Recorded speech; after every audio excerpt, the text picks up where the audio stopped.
The Signal Oil program, The Whistler.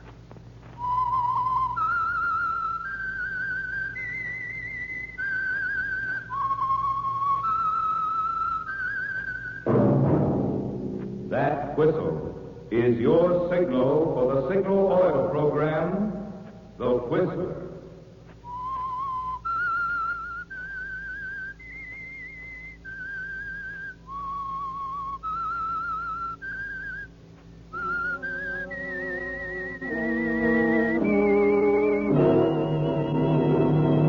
I am the Whistler, and I know many things, for I walk by night. I know many strange tales hidden in the hearts of men and women who have stepped into the shadows. Yes, I know the nameless terrors of which they dare not speak.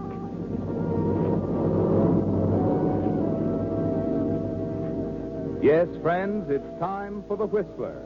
And remember, let every traffic signal remind you, with new Signal gasoline, you do go farther than ever.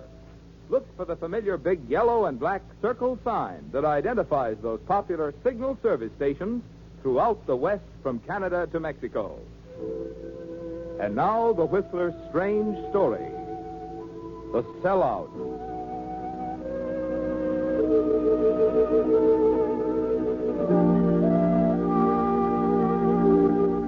It didn't take Lloyd Miller very long to learn one bitter fact, that a bankroll, when subjected to a steady pummeling from the adverse left hand of Lady Luck, can become anemic in less than no time. Cards, dice, and horses, when they're wrong, they're all wrong. Lloyd found that out. Of course, he told himself it was just a streak of bad luck. It would pass. But until it did, there were obligations to meet, pressing ones. That was why he left his drafting table this Thursday afternoon, adjusted his tie nervously, took one last long puff at his cigarette, inhaled the smoke, let it out in a deep sigh, and knocked on the door to Mr. Collins' office. Yes, come in. Are you busy, Mr. Collins? A little, aren't we all? Well, yes, I guess we are. How are you coming along with the sketches of the sonic detection device? The sketches? Fine, Mr. Collins, just fine. Good, keep at them. I'll see you later. But I came in to see you about something. Yes? Well, let's have it, Miller, let's have it. I've been down to the accounting department, Mr. Collins, and... What the devil were you doing down there? Well, I'm a little pinched for money. I wanted them to okay in advance. Let me get this straight. On $125 a week, you're pinched? Yes, I had some unexpected expenses, you see.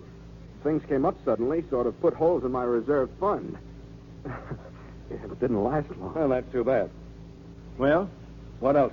Well, that's all, Mr. Collins. Well, what do you want me to do about it? Well, I thought perhaps you could call accounting and okay in advance for me. I'm sorry, Miller. No can do. That department is none of my business. But I've got to have 2 weeks advance. It's an emergency. It's urgent. What's the emergency? Just an emergency. I really do Look, need... if the accounting department turned you down, I can't butt in. But, will 10 Spot help you out until payday? No, thanks. I don't want to borrow. Good boy. Now you better get back to your drawing board, huh? Well, excuse me now, William Miller. Busy, you know. Yes, sir. Thanks.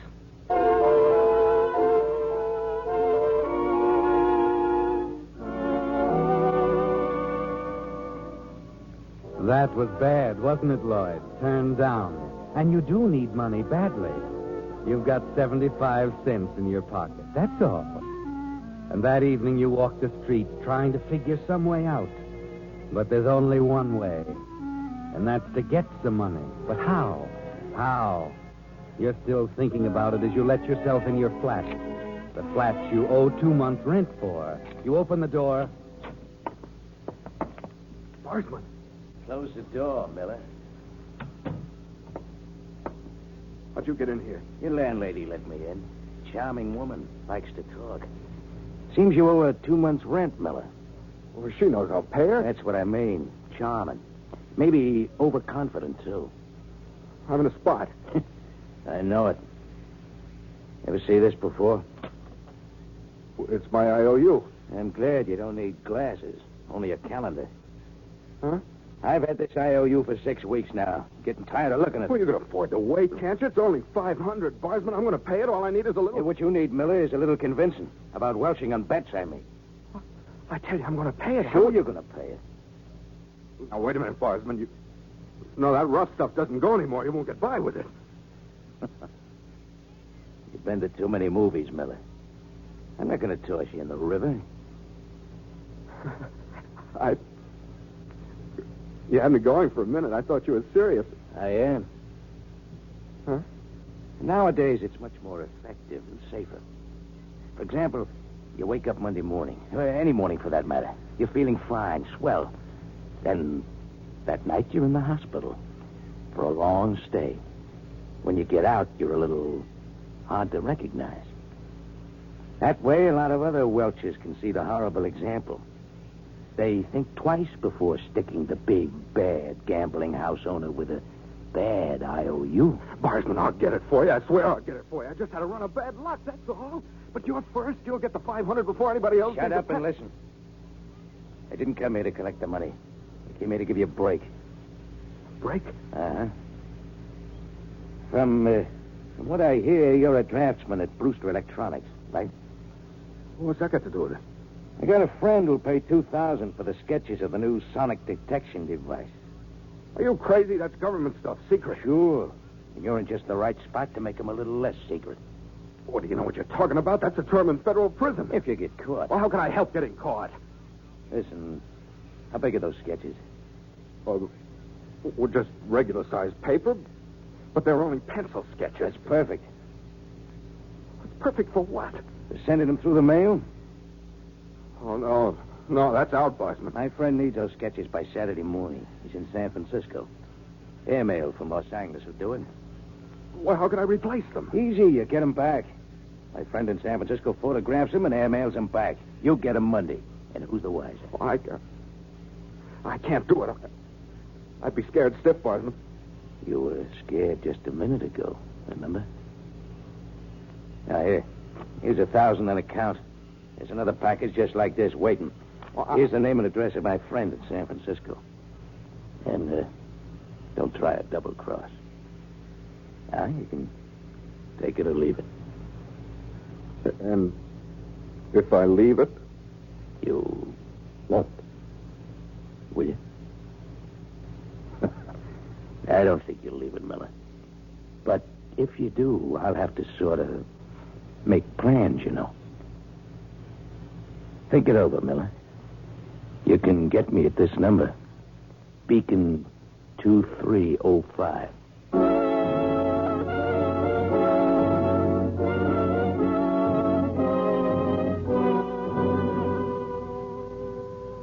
Yes, Lloyd, think it over. Mr. Barsman means business this time. You can take it or leave it. And if you leave it, he has plans for you, hasn't he? You try to think rationally, but it doesn't work. For an hour after he's gone, you pace the floor, light cigarettes, throw them away, start toward the phone 12 times to tell him it's all off, that you won't sell out. You just can't sell out, can you, Lloyd? It's government stuff, important. The FBI will have the finger on you before you can turn around. No, you can't sell out. That's all there is to it. It's almost midnight when you pick up the phone, determined this time. 2, 3.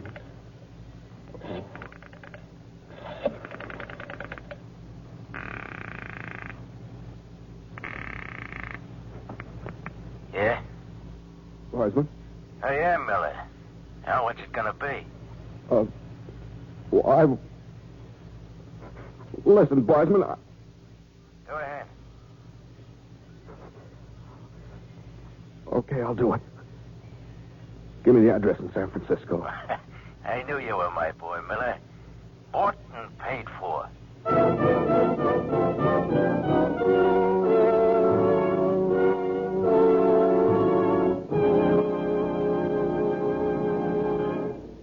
With the prologue of The Sellout, the Signal Oil Company brings you another strange tale by The Whistler.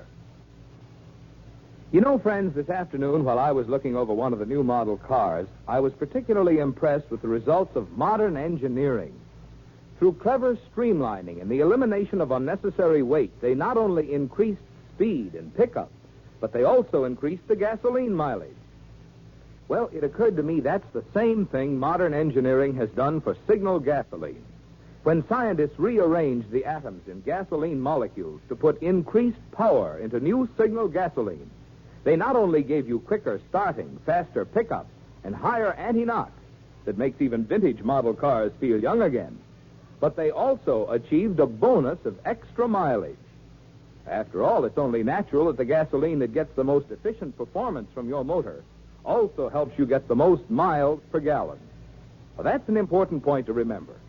It's power, the same power that gets extra driving pleasure from your motor, that now helps you go farther than ever with new signal gasoline.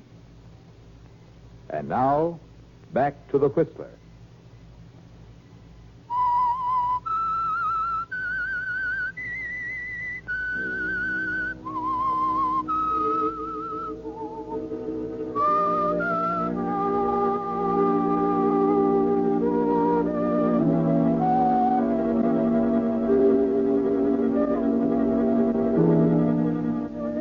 Well, Lloyd, you're in a tight spot. And you may as well face the fact that the only thing that will get you out of it is cold, hard cash.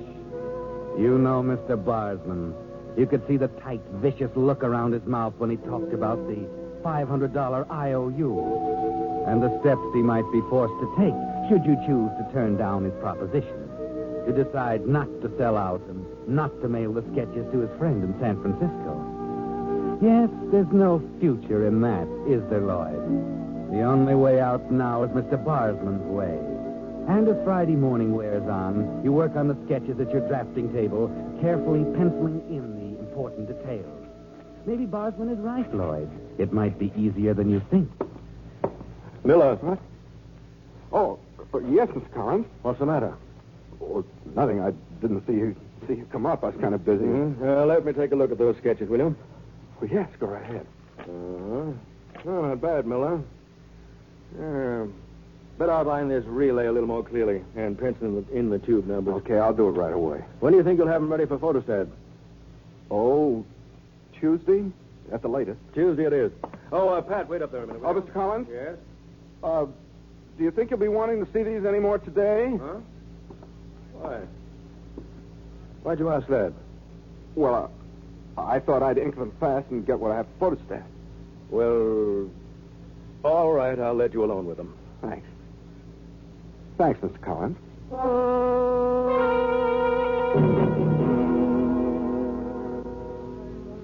That's better. That gives you until Tuesday, Lloyd. And the sketches will come back to you Monday morning. Now you work fast. You fill several pages of paper with sketches to look like the ones you're going to mail. That's to make it look good, isn't it, Lloyd? Now, put the real drawings into an envelope.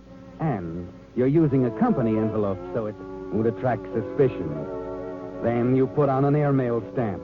Another one to make sure you've got enough postage on, and then... Miller! What's the matter?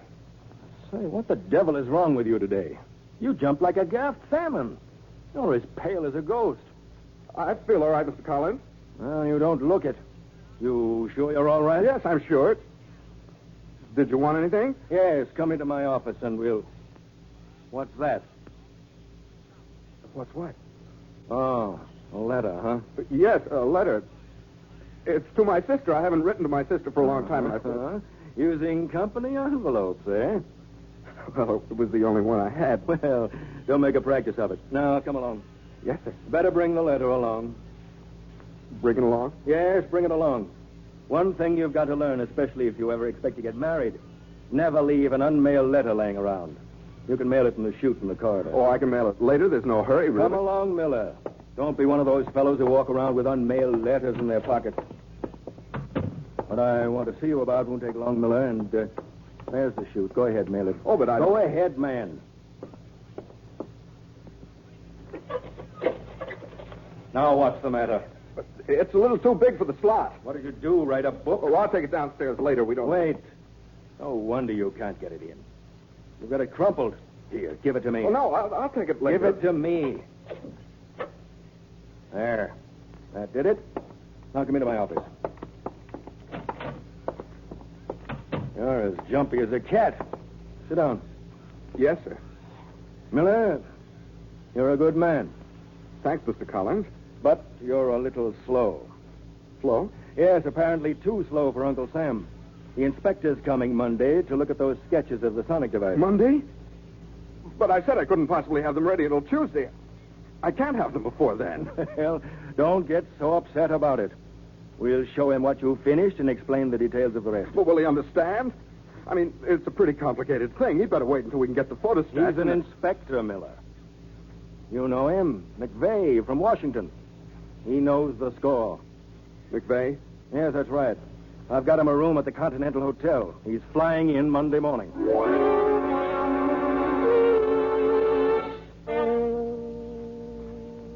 Those sketches, Lloyd, in the mailbox 5 floors below. You've got to get that envelope before collection, and there's one at noon. What time is it now?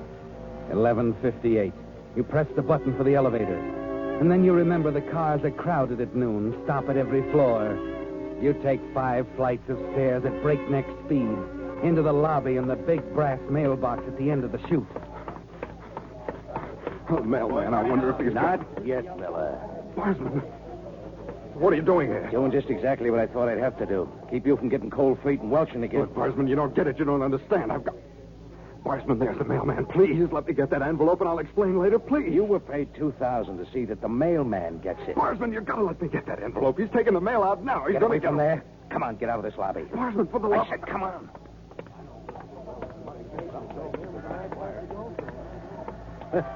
You certainly chilled off fast, Miller. Quickest case of cold feet on record. What's the idea? An inspector's coming Monday to look at those sketches. Monday? Yeah, the inspector's coming in the morning. What'll I tell him? What'll I say? It's up to you, Miller. But if those sketches aren't in, they'll know I took them. I'm the only one who handles them. They'll trace them. They'll find out where they went. It'll be a job for the FBI. They'll get to you. I've seen them pick up a colder trail than this. And suppose you're fixed so you can't talk. You could even do that and they'd get to you. I've seen them do it, Barsman. Yeah. Maybe you got something there. What's this inspector's name? McVeigh. You know him? Well, yes. Find out what hotel he'll stay at. Well, I already know that. The Continental. Then what are you worried about? We delay him until we're sure the sketches are back. Look, Barsman, he's a government man. He can't do anything. Shut up. Now, listen, there won't be any rough stuff. He'll be delayed until we're sure the sketches are back. You sure you can work it? Sure I can. But you got to be at the Continental Hotel Monday morning when McVeigh gets there. But why me? Because you know what he looks like. I don't. Just give me the tip. I'll take care of the rest.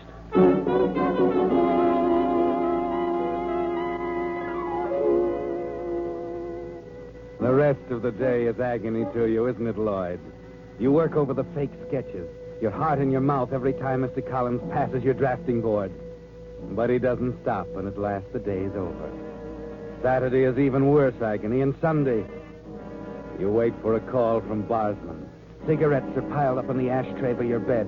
Your mouth is dry, and the cigarettes don't help, do they? And then toward evening... Hello? Miller, Yes. listen. Be at the hotel at 8 in the morning. Our friend should get there around 8:30. Goodbye. Barsman? Barsman, listen. Barsman?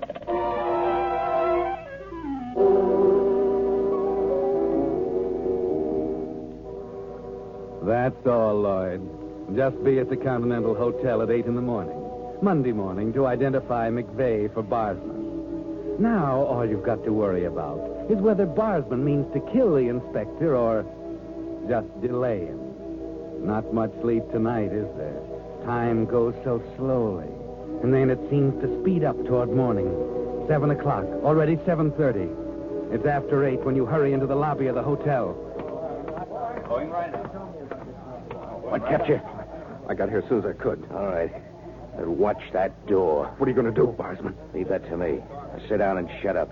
And tip me off when McVeigh comes in.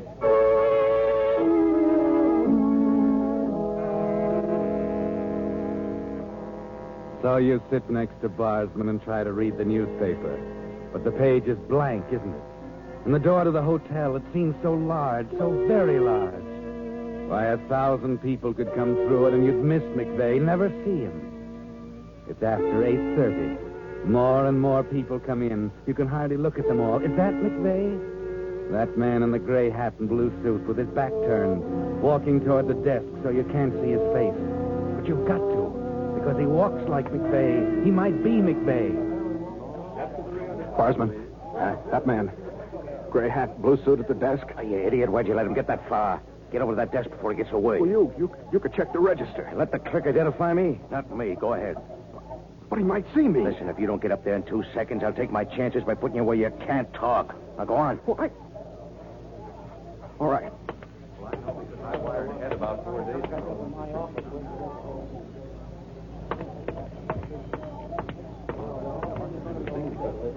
What about it? McVeigh. All right. Get back to the office fast. What are you going to do? Shut up. Now, get going.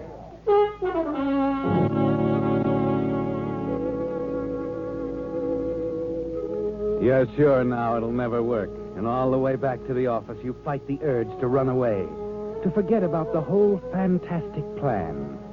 Somehow you manage to get a hold of yourself and appear nonchalant as you take the elevator to the 5th floor and walk across the office to your drafting table at the end of the room. And then your knees nearly give way, and you have to grab the edge of the table for support. There on the corner of your table are the sketches. No envelope, just the sketches. You grab them up and rush into the mail department. Robert. Oh, hello, Mr. Miller. These sketches, they were lying on my desk when I came in this morning. Where'd they come from? Why, I put them there. I thought they belonged in your department. Well, that's all? It just came to you and you opened it and put them there? That's all. Why? Oh, nothing. Nothing at all. It's not important.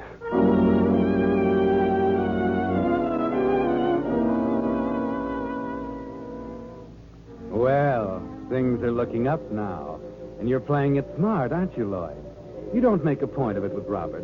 Nothing unusual at all. You'll forget all about it. You're confident now for the first time. There, the original sketches, complete, all ready for the inspector. At 9:45, the phone rings. Miller speaking. Bosman, Yes.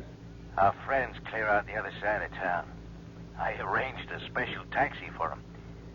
Hey, what about, We're in. They arrived this morning. pretty good service. Yeah. Hey, my boy's gonna call me. You can tell him to deliver the passenger now. I'm all ready for him. Okay. And thanks, Sonny. You did a nice job.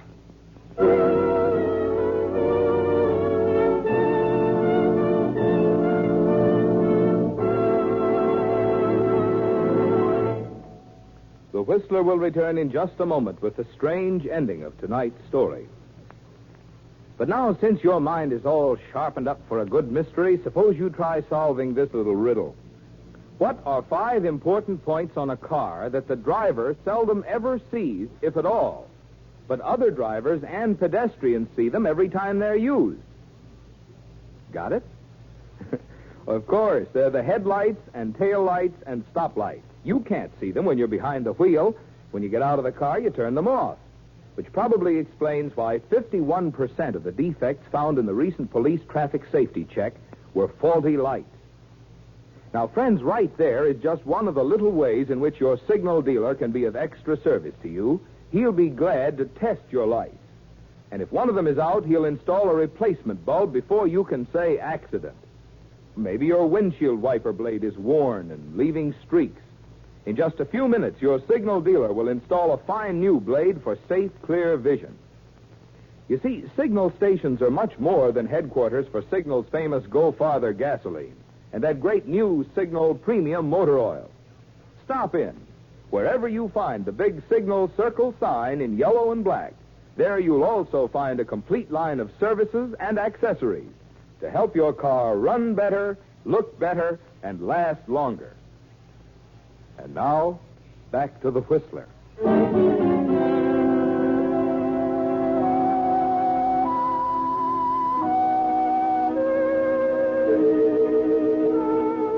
Well, Lloyd, you're out of the woods now, but it was close, wasn't it? The sketches are back at your desk, all ready for McVeigh, the government inspector, after the taxi ride which conveniently took him to the other side of town. A taxi Mr. Barsman arranged for him at exactly the right moment. Yes, you can relax, Lloyd. For the first time in 4 days, you can relax. At 11:15, Mr. Collins called you into his office. Naturally, he'll want to be sure you have everything ready for McVeigh. You wanted me, Mr. Collins? Yes, McVeigh just called. He's on his way. Delayed by some stupid taxi driver who didn't know his way around. Oh? You all ready for him? Yes, the sketches are on my desk. I know they are. I asked Roberts to put them there. What do you mean? I asked Roberts to put them there. That's what I said. I asked Roberts to put them there. Well, what have you got to say, Miller? Where'd you get them? I wondered why you were acting strangely last Friday. I can understand why you were nervous, Miller. You know all about it, don't you? There's no use trying to lie your way out of it, Miller. All right, let's have it. Well, Mr. Collins, I needed the money. I didn't know what to do. I had to have it or... Listen, you don't know Barsman. He'd do anything. Well, the man in San Francisco photographed the sketches. I sent them to him because Barsman would have... Well, listen, I'll tell you the whole thing, but you got to understand, Mr. Collins, it's not me, it's Barsman. Barsman? Well, that's why McVeigh was delayed. Barsman did it, so I'd have time to get the sketches back. Go on. Go on and call the FBI. I'll tell them everything. So you sold out, huh? That's what was wrong with you. Well, I had to have the money. Wait a minute. Yes, Mr. Collins? Get me the FBI, will you? Right away. Yes, sir. He forced me to do it, Mr. Collins. I didn't want to, but he... This is all very interesting, Miller. You'd better organize that story. They'll be here in a few minutes. Yes, sir. I'm rather glad you chose to confess. You see, I had no idea it could have been that serious. You? What? I thought it was a pretty unfortunate mistake, of course, sticking the sketches into the envelope instead of the letter you wrote to your sister, but... I decided you were in such a state last Friday you could have done anything. You didn't know? No, I didn't know. But the sketches, they were to be returned to me marked personal. They came back in the general mail, of course. What? Yes. You see, in your excitement last Friday, you forgot something. Something that's going to cost you a lot. What do you mean? You carefully put sufficient postage on the letter. But you forgot to put on the address.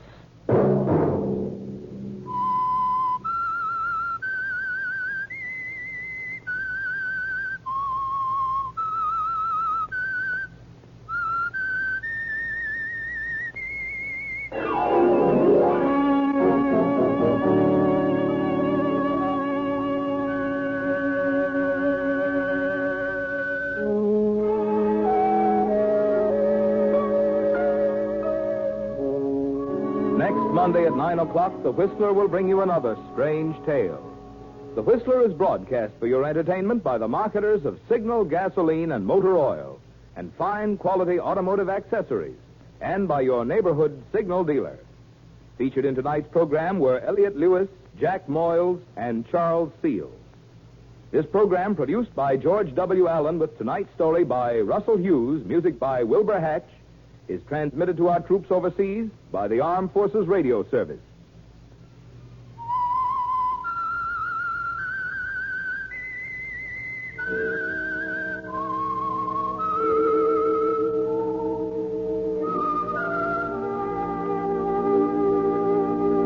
That whistle is your signal for the Signal Oil program, The Whistler. This is Marvin Miller speaking, reminding you to look for those familiar yellow and black circle signs that identify those popular Signal oil stations throughout the West from Canada to Mexico. This is CBS, the Columbia Broadcasting System.